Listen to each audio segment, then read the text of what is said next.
nadie se engañe a sí mismo. Si alguno de vosotros se cree ser sabio según este mundo, hágase necio a fin de llegar a ser sabio, porque la sabiduría de este mundo, la palabra claramente dice, es necedad delante de Dios. Así que no es con inteligencia humana, no es con sabiduría humana, es por medio del toque del Espíritu de Dios que podemos llegar a conocer a Dios. No nos engañemos, no es esto. No hay prioridad para aquellos que digan yo tuve un buen cociente intelectual, ¿verdad? Y entonces yo voy a poder llegar a conocer a Dios.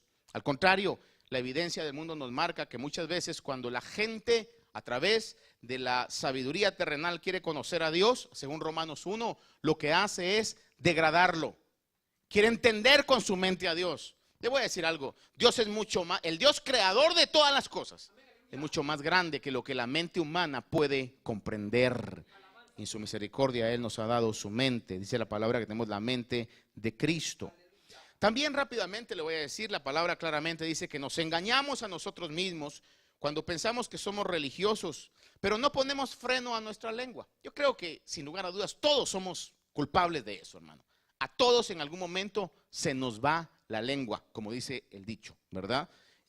Algunos más, algunos menos, pero a todos, hermano, decimos cosas que no debíamos decir, quizá que no queríamos decir, o muchas veces que estamos tentados a decirlo. Sabemos que es malo, pero hay algo dentro de nosotros que nos dice, decilo, decilo, decilo. Eso es chisme, hermano, eso es calumnia, todo ese tipo de situación. Y todos en algún momento hemos cometido errores de eso. Y si lo hemos dicho de una manera directa, hermano, vale la pena que usted se acerque con esa persona y le diga, hermano, disculpe, fíjese que yo hablé de usted, hermano, o amigo, lo que sea, se me fue la lengua, perdóneme. Le aseguro que estamos cerrando puertas ahí para que su vida sea bendecida y para que eso no se nos olvide. Porque muchas veces cuando tenemos que avergonzar nuestras malas acciones, hermano, eso nos queda como una buena lección para no volver a hacerlo. Pero si lo dejamos pasar, hermano, si lo dejamos pasar, se nos olvida. Y lo seguimos haciendo y lo seguimos haciendo. Y lo serio de esto es que estamos engañándonos a nosotros mismos, creyendo que estamos siguiendo una genuina religión, pero no frenamos nuestra lengua. Sé que no vamos a decir amén a esto, pero en el nombre del Señor le ruego que todos nos aceptemos a esto.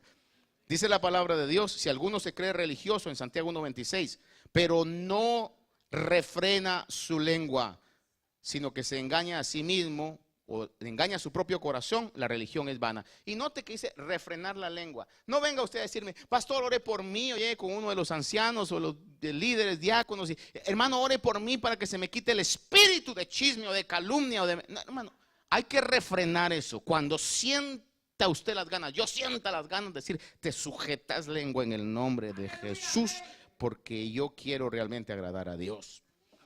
Nos engañamos a nosotros mismos cuando pensamos que no segaremos lo que hemos sembrado. Repito, nos engañamos a nosotros mismos cuando pensamos o creemos que no segaremos lo que hemos sembrado. Claramente la palabra dice en Gálatas 6:7, no os dejéis engañar. De Dios nadie se burla, pues todo lo que el hombre siembre, eso también segará. Aún Job dice en el capítulo 4, verso 8, por lo que yo he visto, los que harán iniquidad y los que siembran aflicción, eso ciegan. Y hay un dicho que se ha hecho popular que viene de la palabra que está en Oseas 8:7, dice, porque siembran viento y recogen tempestades. Es un dicho que se maneja. Los que siembran viento recogen tempestades. ¿Qué quiere decir eso? Que si yo siembro mal, voy a cosechar o voy a recoger cosas malas. Dígame, por favor. Nos engañamos a nosotros mismos cuando pensamos que a pesar de que nuestras actuaciones o nuestro desempeño en la vida estén en desacuerdo con lo que la palabra de Dios dice, heredaremos el reino de Dios. Dice en 1 Corintios 6, 9, 10, ¿o no sabéis que los injustos no heredarán el reino de Dios? No os dejéis engañar, ni los inmorales, ni los idólatras, ni los adúlteros, ni los afeminados, ni los homosexuales, ni los ladrones, ni los avaros, ni los borrachos, ni los difamadores, ni los estafadores heredarán el reino de Dios. Obviamente eso éramos muchos de nosotros, hermano. Y le voy a decir algo, Dios nos amó tal y como éramos. ¿Cuántos dicen amén a eso? Dios nos amó, dice la Biblia, cuando estábamos muertos en delitos y pecados. Pero nos ama tanto que no nos puede dejar así. Está trabajando en el proceso de santificación, quitándonos todas esas cosas. Porque imagínense que lleguemos al cielo con todas esas mañas que teníamos en el mundo, con todas esas variaciones de carácter, hermano, que teníamos en el mundo. ¿Se imagina usted que el Señor allá nos dé el privilegio de tener, yo creo que la mansión es el cuerpo glorificado, pero aparte vamos a pensar que le dé una mansión, hermano, con tantas cosas hermosas, y su vecino sea un ladrón? Ese no va a ser cielo, esa va a ser una aflicción, hermano. ¿Verdad? Creo que, a ver, y aquí habrán compañías de alarma, ¿verdad? Para ver qué le pongo acá. No, hermano, no van a entrar ni los ladrones, ni los borrachos, los adúlteros, los afeminados, todo lo que dice ahí la palabra del Señor. No nos engañemos, Dios nos está trabajando. Cuando yo encuentre algo en mi vida, que lo encontramos y lo sabemos muy bien, porque usted y yo sabemos muy bien lo que somos, no podemos engañar a Dios. Hermano, presentémonos delante de Dios y le digamos: Señor, sé que no te puedo engañar, pero tengo el deseo de subirme al altar para que me cambies. Tengo el deseo de subirme a la mesa del trabajo del alfarero para que, aun si es necesario, deshagas todo lo que yo ahorita creo que tengo y me vuelvas a hacer de acuerdo a lo que tú quieres conmigo. Dios es poderoso para hacerlo. Nos engañamos a nosotros mismos cuando pensamos que podemos andar en malas compañías y no nos corromperemos. Muy importante, muy importante. Yo tengo un familiar, hermano, que en mi juicio yo creo que es muy inteligente y todo, pero su elección de compañías es la peor que ha tenido, hermano. Se junta con gente que en lugar de aportarle algo, lo hunde cada vez más, hermano. Las malas compañías corrompen, dice la Biblia. If you want to believe the contrary because you think that you are so intelligent more than the word of God, you're free to do it. Si usted se cree tan inteligente como decir: no, pero yo tengo un concepto distinto, pero la eterna palabra de Dios dice que las malas compañías corrompen las buenas costumbres. Punto. Dice la palabra de Dios en 1 Corintios 15:33, no dejes engañar, las malas compañías corrompen las buenas costumbres. Hebreos 3:13 dice: antes exhortaos los unos a otros cada día mientras todavía se dice hoy, no sea que alguno de vosotros sea endurecido por el engaño del pecado. Cuando hay una persona que camina el pecado, hermano, y nos induce al pecado, en algún momento puede esta influencia llegar a hacer que nosotros también tengamos las consecuencias de eso. El autoengaño es algo que tenemos que cuidarnos. No voy a entrar en detalles, no es en sí el centro del mensaje. Estoy nada más haciendo una recapitulación de esto. Vieron ustedes también que otra manera, y lo que leíamos en Timoteo capítulo 4, la primera carta de Timoteo 4, que dice de que en los últimos días, como lo leíamos, y dice en las palabras que el Espíritu Santo pone a Pablo para que escribiera, dice, el Espíritu dice claramente, en otras palabras, beyond the shadow of a doubt, sin lugar a dudas, Pablo entiende, dice, el Espíritu claramente está diciendo que en los últimos días algunos apostatarán de la fe. Ese es el resultado. Pero la causa de por qué iban a apostatar a la fe, dejar de creer lo que creían, era porque prestaron atención a espíritus engañadores y a doctrinas de demonios. Ahora, cuando hablamos de un espíritu engañador, no crea usted que va a ser un personaje, un espectro raro que se le aparece en la noche, hermano, y que comienza a hacerle algún tipo de situación en la noche y lo engañó. No, hermano, son entidades espirituales que toman control de una u otra manera en la vida de ciertos hombres o mujeres. Y estos hombres y mujeres comienzan a influenciar a otros. En otras palabras, esos espíritus necesitan canales. Algunas veces no solamente por medio de hombres y mujeres, sino que esto ya se constituye a veces en organizaciones. Pero detrás de todo eso, dice la Biblia, y claramente lo dijo, que hay espíritus, entidades espirituales con el único objetivo de engañar. The main objective is to deceive people. Engañar gente. Son espíritus de engaño.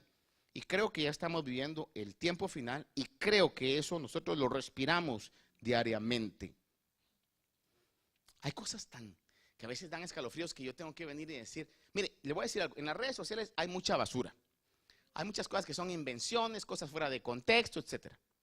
Pero hay unas cosas que no se pueden negar, que también son reales. Por ejemplo, ayer cabalmente estaba viendo algo que de ahí me fui a un link para ver si era cierto eso. ¿Se imagina usted que están haciendo bautismos de agua en bikini?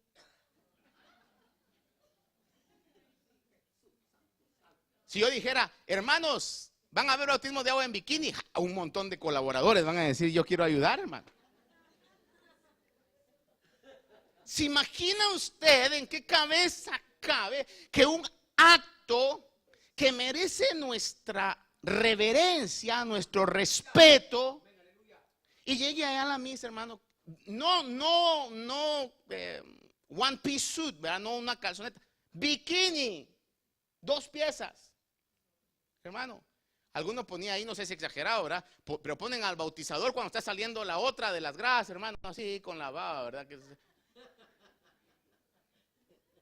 ¿Dónde es que llegamos a esas situaciones? Y denigramos tanto lo que venimos a hacer acá, hermano, a ese punto. Porque hay espíritus de engaño que han influenciado y siguen influenciando con tal de desviar la verdad de Dios.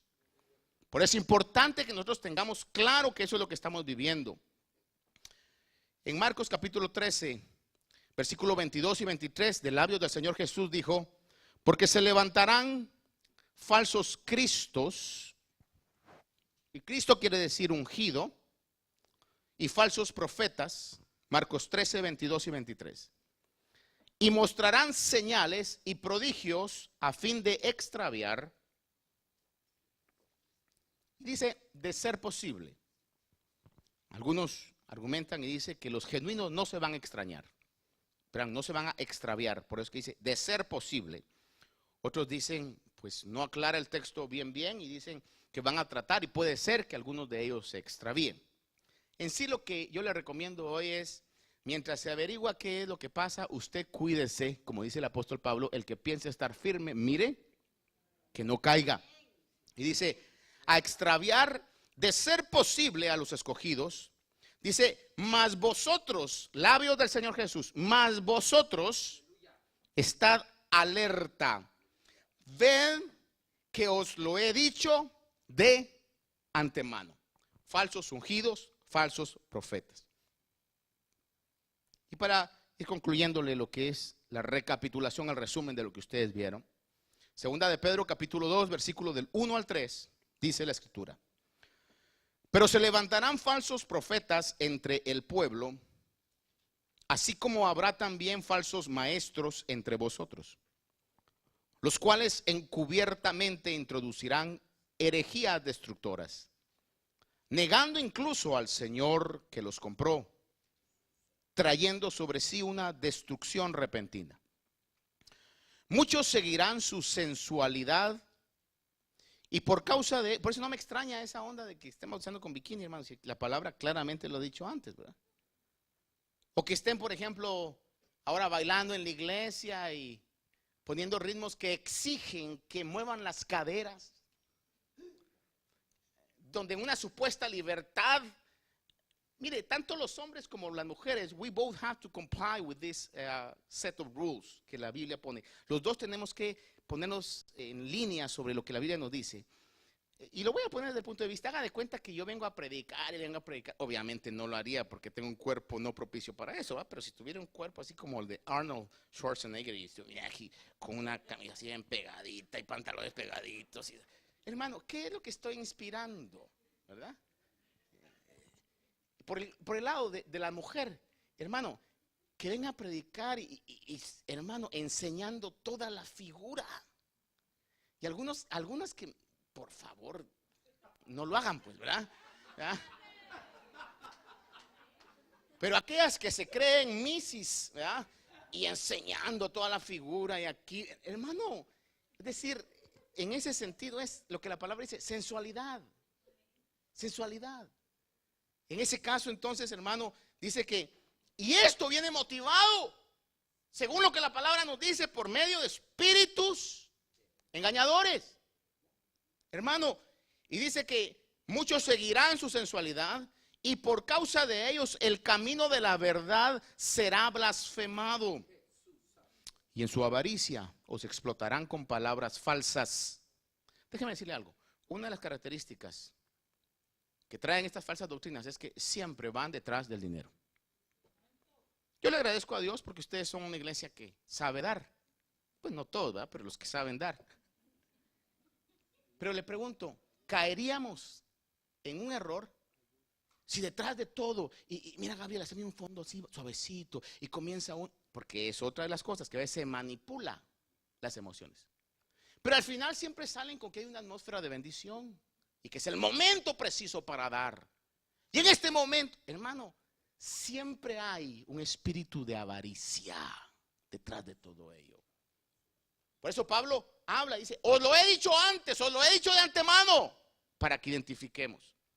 Si algo a veces a mí como pastor me da no sé qué espíritu será, digo yo, aquí en la iglesia no dan, pero van a otra actividad y ahí los desfalcan, hermano.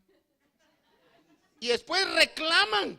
Y fíjese que ahí me dijeron, ese es un problema, ahora voy a reclamarle al que lo desfalcó. ¿Ah? No me venga a reclamar a mí porque yo nunca lo he desfalcado. Vaya a reclamarle al que lo desfalcó. ¿Ah? Dice que en su avaricia os explotarán con palabras falsas. Dice, el juicio de ellos desde hace mucho tiempo no está ocioso ni su perdición dormida. Hermanos, si algo yo debo de saber y tenemos todos que saber es que la palabra claramente nos habla que las riquezas son engañosas. Las riquezas son engañosas. Mateo 13:22 dice, y aquel, cuando habla acerca de la parábola del sembrador, que dice que sembró la semilla y cayó en diferente terreno, dice el Señor Jesús en esta parábola en Mateo 13:22, dice, y aquel en quien se sembró la semilla entre espinos, este es el que oye la palabra, vea esto, oiga esto, mas las preocupaciones del mundo y el engaño de las riquezas ahogan la palabra y se queda sin fruto. Bueno, las riquezas son pasajeras. Las riquezas son engañosas. La palabra de Dios lo dice así. De hecho, Pablo le habla a Timoteo y le dice de que la raíz de todos los males es el amor al dinero. Porque obviamente el dinero da ciertas libertades, da ciertas comodidades. No le voy a hablar yo que no sea necesario. Es muy necesario. Pero nada tiene que tener el lugar que solamente Dios y los valores espirituales deben de tener en nuestra vida. En el momento en que yo comience a desviarme de eso, voy a ser como un campo propicio para que esos espíritus me vean y digan, ahí yo tengo chance de poder hacer daño. Pero si mi corazón está cerrado a eso porque la palabra del Señor la he puesto en práctica y digo, no, eso no es lo más importante, entonces cada vez que vengan con esas avalanchas de contaminación, se van a frenar porque van a ver que mi corazón no está inclinado a eso. Pero si mi corazón está inclinado a eso, los espíritus van a ser atraídos y van a ser movidos a eso. Si mi corazón anda viendo nada más lo material, hermano, entonces los espíritus van a encontrar un punto propicio para poder poner su contaminación. Ahora, déjeme leerle unos versículos más acá. Sobre el engaño de los últimos tiempos, fíjese que Primera de Juan 2:18 dice, hijitos, es la última hora.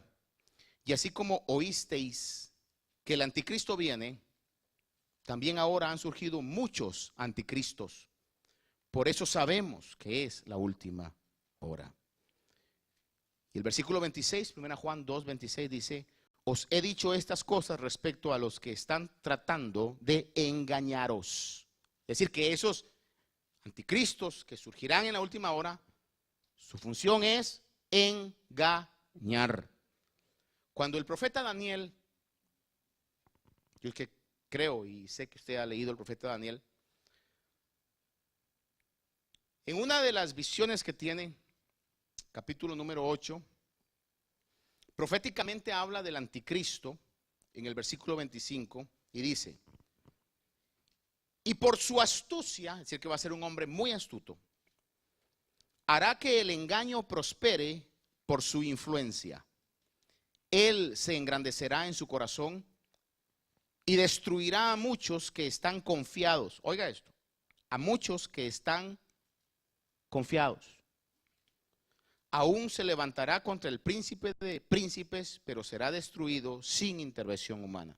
Es decir, que la cúspide de todo ese mover de engaño va a ser la persona del anticristo, que va a ser sumamente astuto. Dice que con esa astucia y por su influencia, esa influencia que tenga, hará que el engaño prospere. Ahora bien, ya terminé sobre esto, volviendo al autoengaño. Porque creo de que yo podré cuidarme de los espíritus, de los falsos profetas, de los falsos ungidos, de los falsos cristos. Pero si yo mismo estoy autoengañado, no va a ser efectivo lo que yo quiera hacer para cuidarme de eso.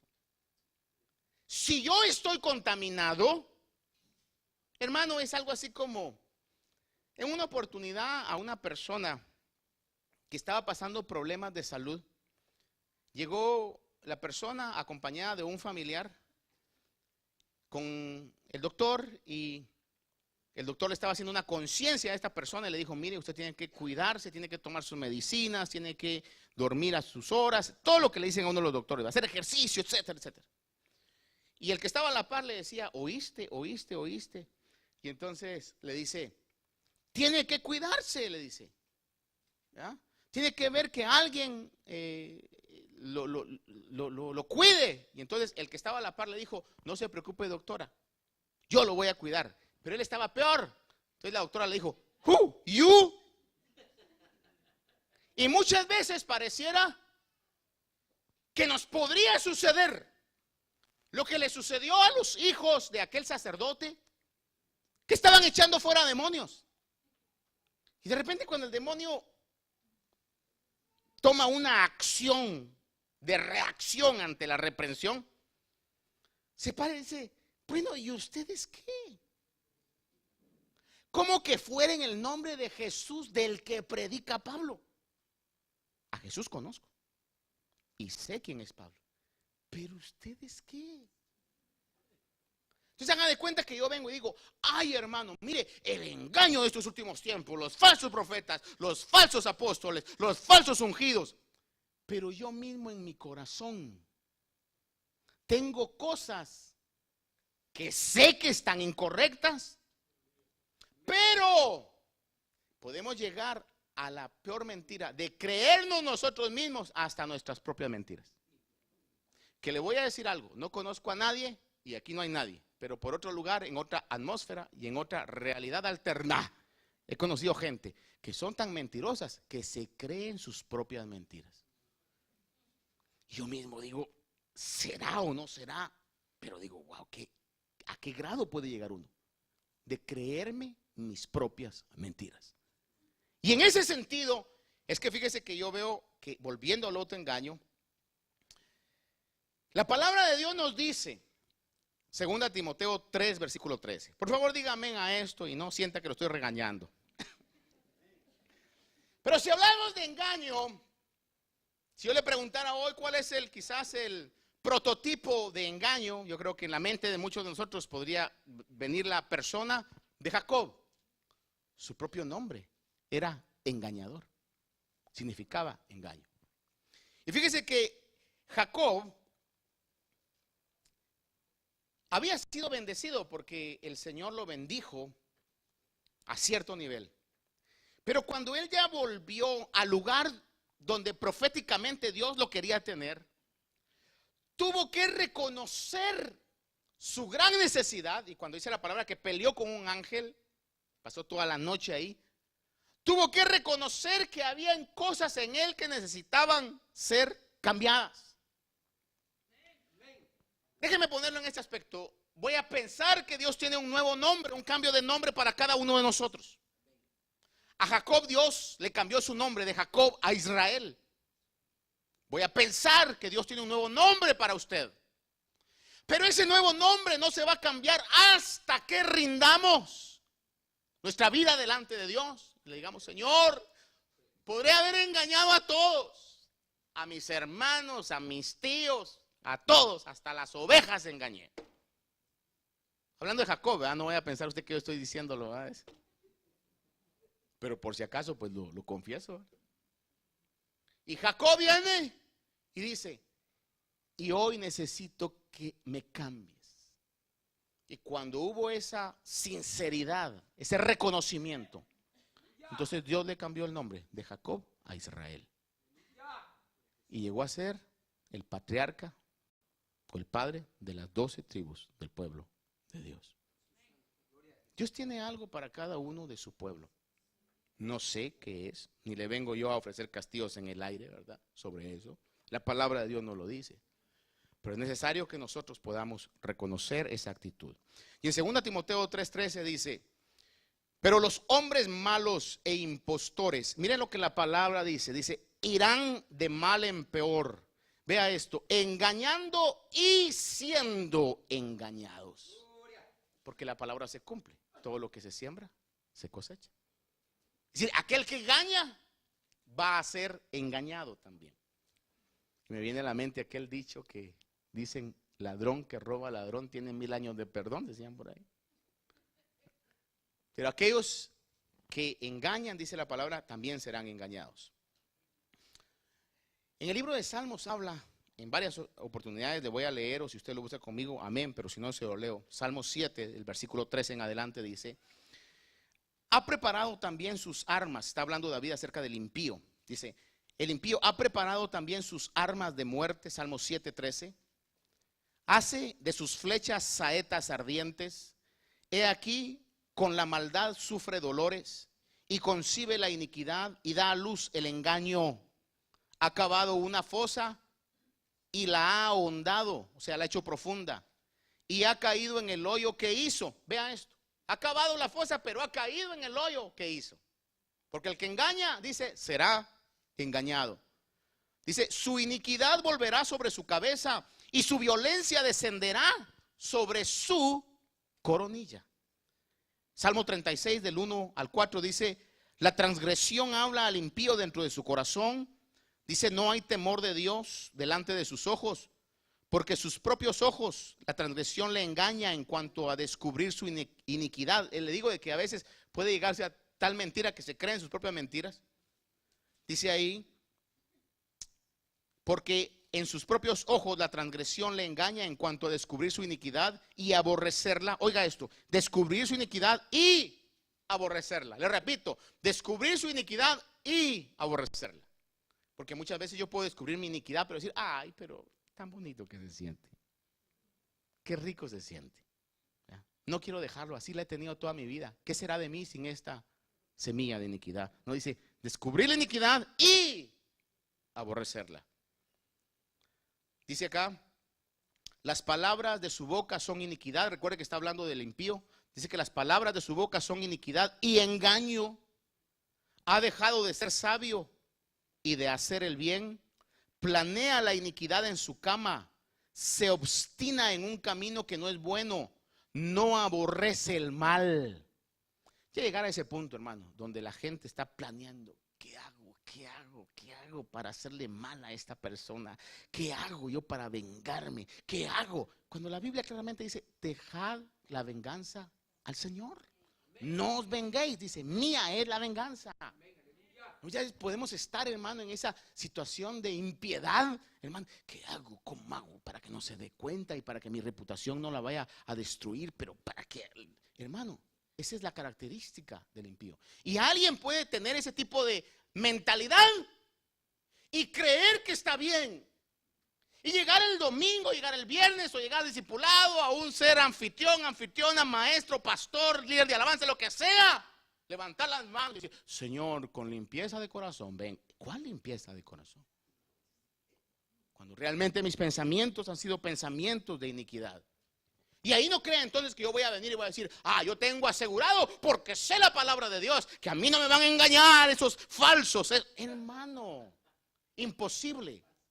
Para que eso funcione, mi corazón es el primero que tiene que estar limpio de engaño. Por eso, la palabra aún habla en el libro de los Hechos que habían magos. Se habla de un Simón, de un Elimas, de un Bar Jesús, que es el mismo, uno de ellos que le llamaban así, que por medio de sus trucos y artes mágicas engañaban. Es decir, que esto del engaño ha venido desde que la iglesia ha surgido, hermano.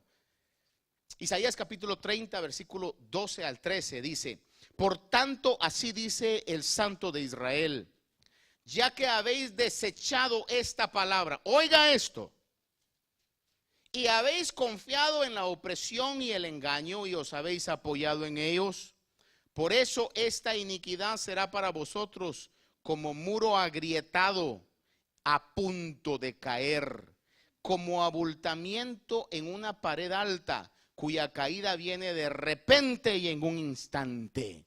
Es decir, cuando yo desecho la palabra del Señor, y volviendo al punto que le decía, haga de cuenta, Señor, dice, no os venguéis, pero yo ignoro eso y digo, ¿cómo hago? Hermano, entonces mi justicia, mi vida, viene a ser como una pared agrietada, como una pared que está abultada, que va a caer de repente. Ninguno podemos decir de Dios que Dios es injusto. Dios paga a cada uno conforme a nuestras obras. No os engañéis, de Dios nadie se burla. Todo lo que el hombre siembra, eso también va a cosechar. Y la palabra de Dios, que es la lumbrera a nuestro camino, la luz a nuestros pies, quiere que nosotros tengamos una vida de plena bendición. Y le recuerdo, cuando digo plena bendición, no le estoy hablando que usted tenga el Mercedes del año, el BM del año, el 20 o el no, hermano, estoy hablando que lo que tenga lo disfrute. Pueda tener la paz de Dios, la tranquilidad de Dios. Pueda tener ese gozo en las cosas más sencillas de la vida. Puede disfrutar lo que Dios le ha dado.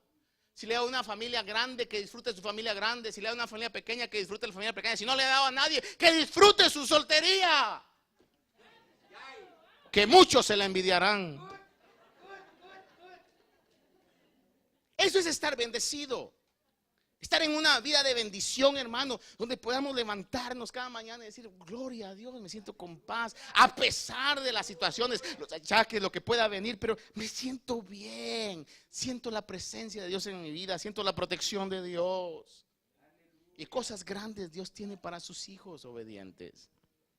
Hermanos amados, Job capítulo 31, verso 4 al 6 dice, ¿no ve él mis caminos y cuenta todos mis pasos?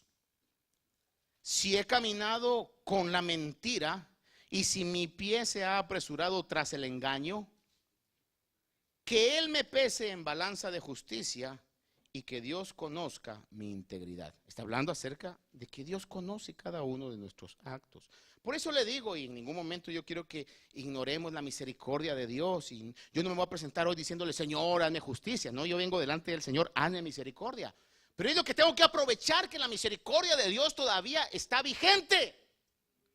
Pero si yo vengo diciéndole, Señor, yo no necesito misericordia porque yo estoy totalmente limpio, estoy engañándome. Por eso debo de venir cuando tenga la oportunidad, hermano.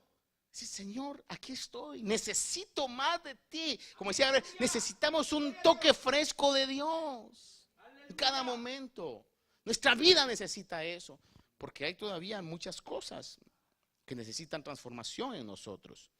Salmo 34, 12, 13 dice, ¿quién es el hombre que desea la vida y quiere muchos días para ver el bien? Dice, guarda tu lengua del mal y tus labios no hablen engaño. Oiga esto, para que pueda venir la bendición de Dios, mis labios. No tengo que preocuparme de que el movimiento allá está haciendo de engaño. Lo que debo de preocuparme plenamente es que yo no tenga engaño en mi boca. Porque si yo tengo engaño en mi boca, entonces estoy siendo presa, estoy siendo campo propicio para que el engaño pueda entrar a mi vida. Es algo así como lo que se dice: cada oveja busca a su pareja. El espíritu de engaño, cuando ve a un engañador, va a decir: no, pues este es mi compadre, este es mi pana, ¿verdad? Tanto tiempo buscándote y ahora te he encontrado. Pero si no encuentro engaño en mí, va a haber una colisión. Un salmo más, 32:2 dice: cuán bienaventurado es el hombre a quien el Señor no culpa de iniquidad y en cuyo espíritu no hay engaño. Quizás el título del mensaje hoy sería: no al engaño, ¿verdad?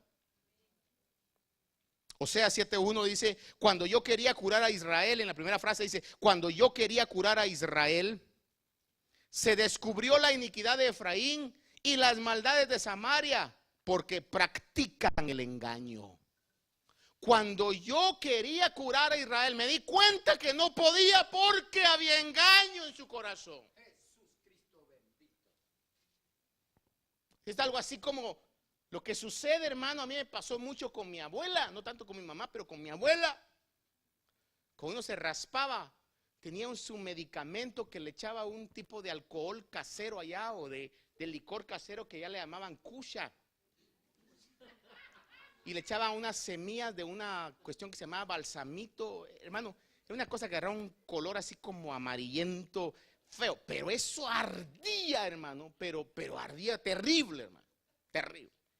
Y cuando uno se raspaba, pues todos los primos, ¿verdad? Se raspó, hay que llevarlo. Mi abuelita le decíamos mamachita de cariño, ¿verdad? Se llamaba Leandra, pero no sé por qué fregado le decían mamachita, pero todos lo conocíamos como mamachita.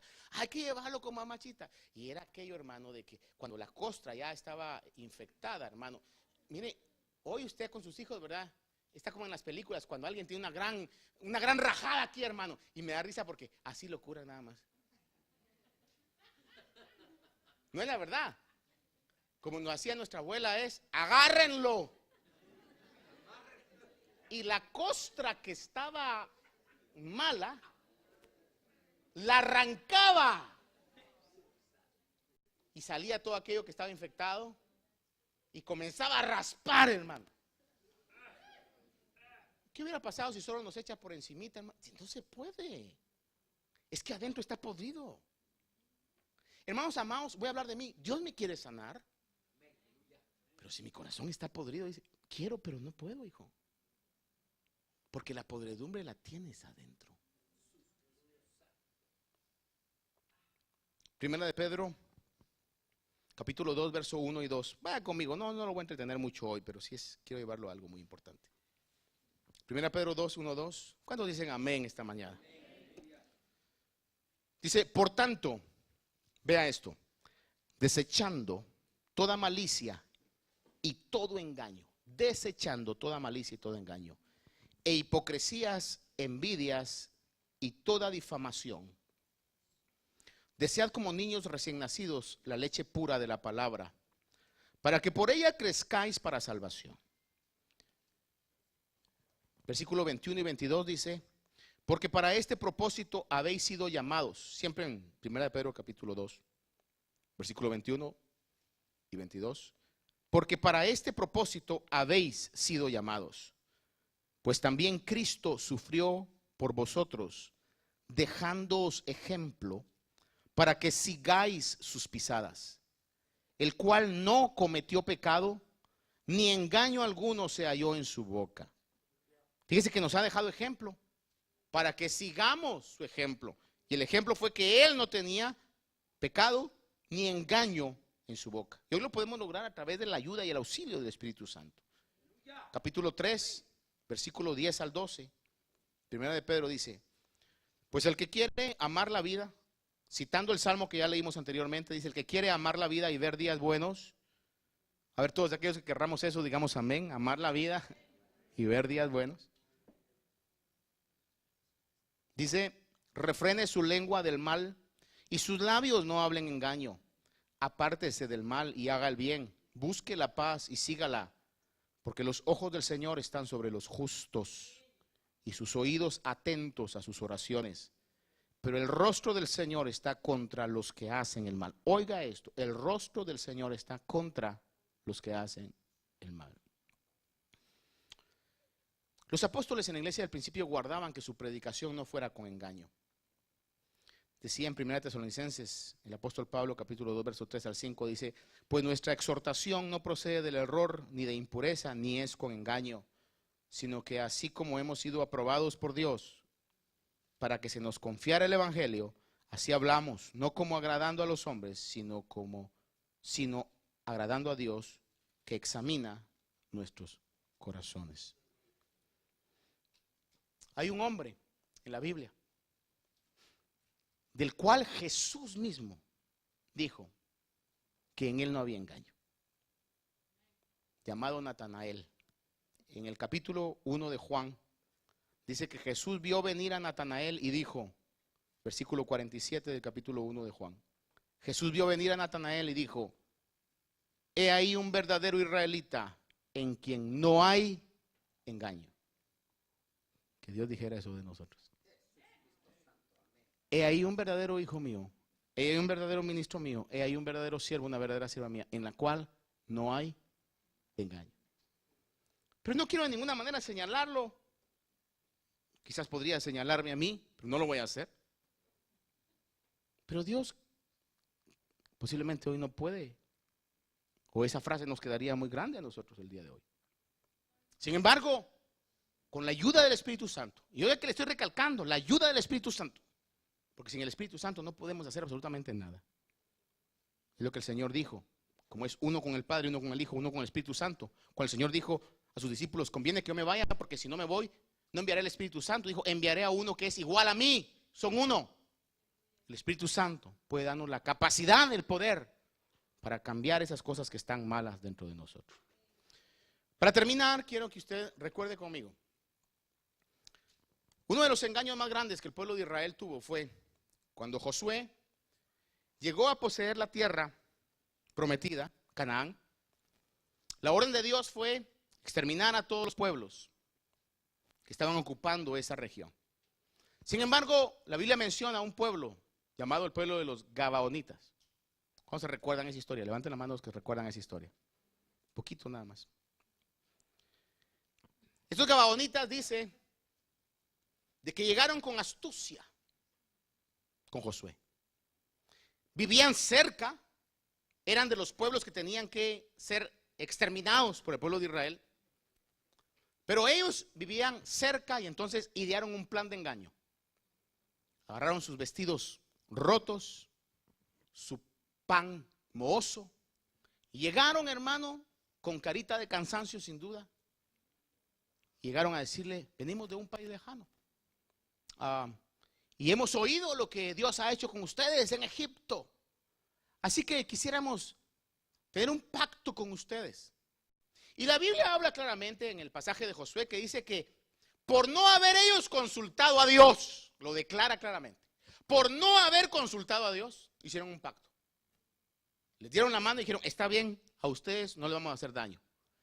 Y luego se dieron cuenta que eran los que vivían cerca. Pero ya habían jurado, ya habían hecho un juramento. Y ya no podían quebrantarlo. Pues tuvieron que vivir con ellos el resto de sus días. Pero luego ya cuando Israel se establece como nación, y Saúl, que fue el primer rey de Israel, tomó el reinado, por alguna causa que la Biblia no describe en detalle, comenzó a matar a los gabaonitas, a los que ya habían tenido un pacto de protección. Saúl después muere, y lo que le quiero llevar hoy es: ¿cómo fue Saúl con David?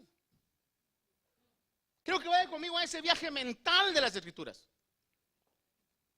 A un principio lo quiso como un hijo, pero luego, hermano, le tiraba lanzas, lo perseguía, a pesar de que David le perdonaba la vida cuando podía haberlo matado. Hermano, había tal odio, había tal actitud de odio, pues de hacer daño a la vida de David, porque estaba posiblemente celoso, porque sabía que David había sido ungido por medio de Samuel, y las doncellas cantaban y decían: Saúl mató a sus 1000, y Saúl, hermano, sacaba el pecho, ¿verdad?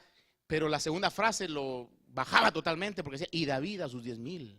No, entonces le caía mal, le daba rabia, le daba envidia y quería matarlo. El pobre David huyendo, hermano, en cuevas, viviendo en el desierto, rodeándose con gente que nadie más quería juntarse con ella. Y hermano, y amaba David a Saúl, pero David con una actitud hasta cierto punto de hipocresía, hermano, y de locura. Pero resulta que Saúl muere.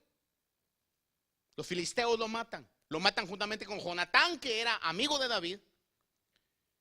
Y cuando David toma el reinado, comienza a pasar algo raro, porque comienza a haber una sequía que duró por 3 años. No llovía, y usted sabe que en esa época, si ahora es peligroso, en esa época mucho más, porque dependían enteramente de las cosechas de todos los años. Y habían pasado 3 años, en 2 Samuel capítulo 21, del 1 al 14, no lo busque porque se lo estoy relatando yo aquí. Habían pasado 3 años en los que no había llovido, 3 años de sequía por causa. Y cuando David pregunta, ¿y por qué está pasando esto? El Señor le deja saber, por medio de los profetas, de que era por causa de que Saúl había matado a los gabaonitas. Había quebrado el pacto que habían hecho. Y entonces, cuando eso sucede, entonces David consulta al Señor y le dice que es por causa del error de Saúl.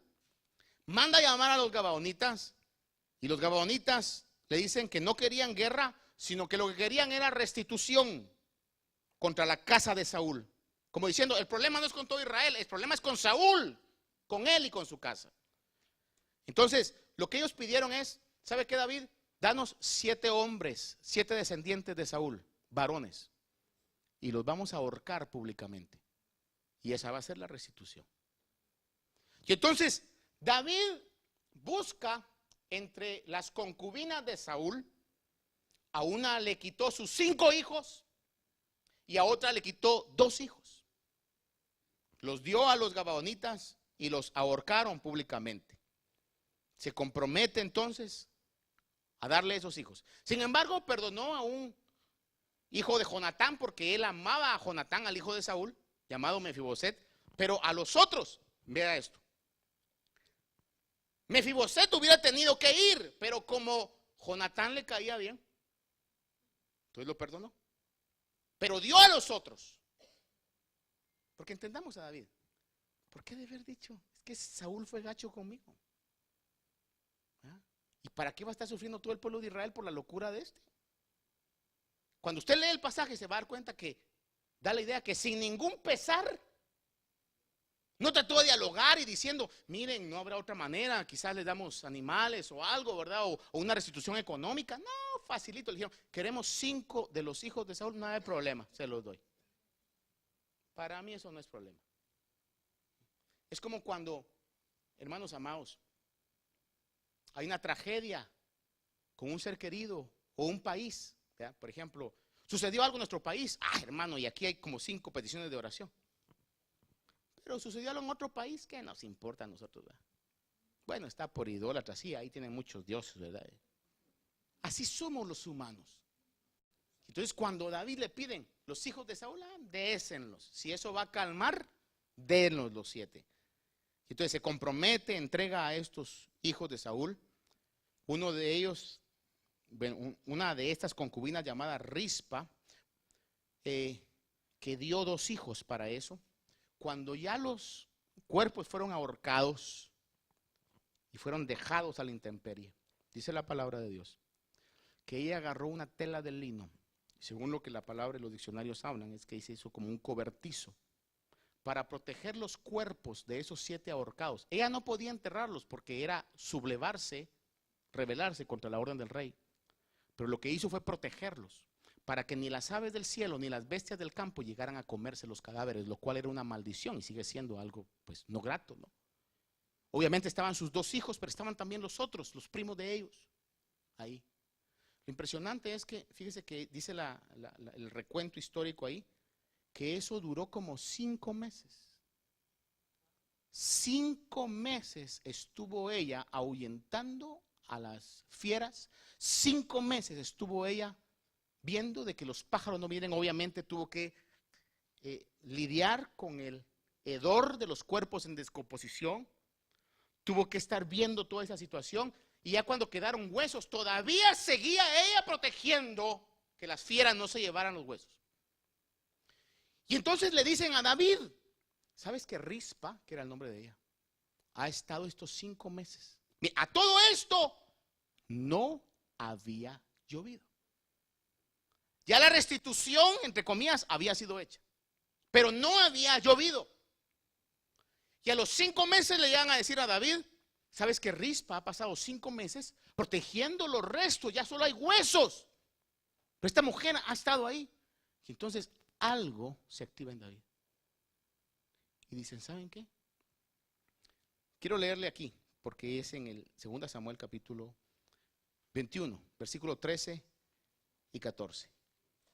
Dice, y trajo, cuando le dicen esto a David, al reflexionar David sobre esto, mandó a traer los huesos de Saúl y de Jonatán, junto con los huesos de los ahorcados, porque a Saúl y a Jonatán los habían rescatado unos del pueblo de Israel y los habían sepultado en un sepulcro que no era el sepulcro real, porque aunque fuera loco era el rey y era el príncipe.